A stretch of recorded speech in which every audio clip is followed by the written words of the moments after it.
Aujourd'hui, je vais vous parler d'un outil formidable et indispensable lorsqu'on vend un bien immobilier. Cet outil, ça fait 2 ans que j'utilise, 2 ans que je dis qu'il va devenir incontournable. C'est presque le cas aujourd'hui en 2020, surtout suite à la crise du coronavirus. Cet outil doit être utilisé quel que soit le type de bien que vous ayez à vendre, que ce soit un studio, un appartement, une villa, un manoir ou un château. Vous devez absolument l'utiliser. Cet outil, c'est la visite virtuelle et il est devenu incontournable pour plusieurs raisons. Le premier point, c'est qu'avec la visite virtuelle, vous aurez des visites beaucoup plus qualifiées. En effet, vous allez envoyer à vos acheteurs intéressés la visite virtuelle ou alors vous allez la mettre sur les sites de diffusion. Et là, vos acheteurs, avant de venir visiter le bien en réel, ils vont pouvoir le visiter via leur ordinateur, leur smartphone ou alors un casque de réalité virtuelle et vont avoir un rendu ultra réaliste. Clairement, dans 70 à 80% des cas, ça permet à l'acheteur de savoir si oui ou non il est vraiment intéressé par le bien plus qu'avec quelques photos. Donc vous allez déjà faire une présélection de vos acheteurs, une sélection qui sera beaucoup plus qualitative qu'avec simplement quelques photos.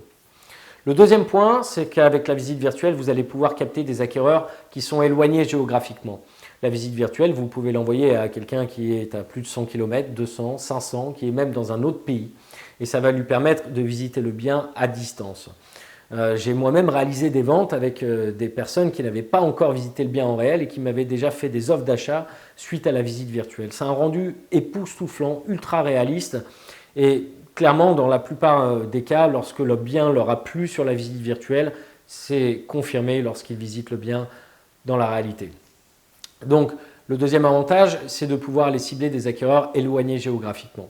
Le troisième point, c'est qu'avec la visite virtuelle, vos acheteurs vont vraiment pouvoir se projeter. Une fois qu'ils ont visité en réel, ils vont pouvoir revisiter le bien à volonté, le soir même ou le lendemain, le présenter à leurs amis, à leur famille, demander des devis directement à des entrepreneurs. Ils vont pouvoir voir comment agencer le bien. Ils vont même pouvoir prendre des mesures. Avec la visite virtuelle, vous avez aussi un plan 2D, un plan 3D. Donc ça permet vraiment à votre acquéreur de se projeter très rapidement sans avoir à venir faire 1, 2, 3 contre-visites avant de vous faire une proposition. Et surtout, lorsqu'il va vous faire une offre d'achat, cette offre elle sera beaucoup plus réfléchie, beaucoup plus mûre. Donc elle aura beaucoup plus de chances d'aller à son terme. Le quatrième point, c'est que la visite virtuelle, dans les conditions qu'on connaît actuellement, elle vous permet de réaliser des visites beaucoup plus safe, puisqu'évidemment, vos acquéreurs peuvent visiter directement depuis chez eux. Ils peuvent être 3 ou 4 à se réunir pour faire cette visite virtuelle. Vous pouvez même organiser une visioconférence avec eux pour répondre à leurs questions. Et donc, ça permet de faire une visite en respectant toutes les conditions sanitaires essentielles. Et enfin, dernier point, la visite virtuelle va vous faire économiser un bon nombre de visites et de contre-visites, pas inutiles, mais que vous allez pouvoir faire remplacer en tout cas cette visite en réel par de la visite virtuelle. Par exemple, toutes les visites que l'acheteur souhaite faire avec les entrepreneurs pour pouvoir réaliser des devis, les visites qu'il souhaite faire également pour prendre des mesures. Là, il peut directement le faire avec la visite virtuelle. Les visites aussi qu'il souhaiterait effectuer pour montrer le bien à ses amis, à ses familles. C'est parfois un peu compliqué. Toutes ces solutions en fait sont résolues grâce à la visite virtuelle. Alors la visite virtuelle, comment ça marche? Eh bien, il vous faut une caméra 360. Alors, 2 solutions.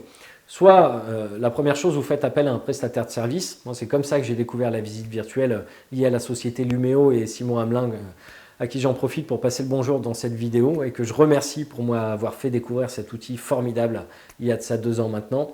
Sinon, vous avez une autre solution, c'est d'acheter vous-même le matériel.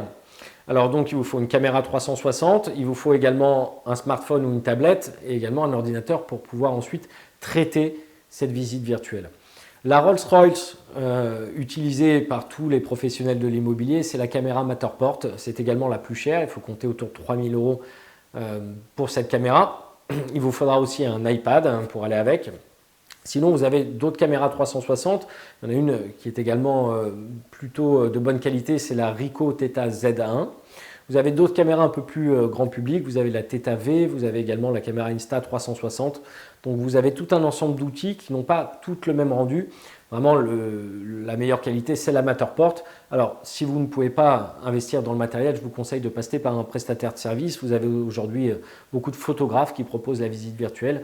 Vous avez également des diagnostiqueurs qui proposent la visite virtuelle. Mais le mieux, c'est encore de passer par un agent immobilier professionnel qui, lui, normalement, soit réalisera la visite virtuelle lui-même puisqu'il a le matériel, soit passera par un prestataire de service. En tout cas, c'est un outil qui est indispensable aujourd'hui et que vous devez absolument utiliser pour la vente de votre bien immobilier. Voilà, n'hésitez pas à me poser vos questions en commentaire ou par message privé et je me ferai un plaisir d'y répondre et je vous dis à bientôt pour une prochaine vidéo.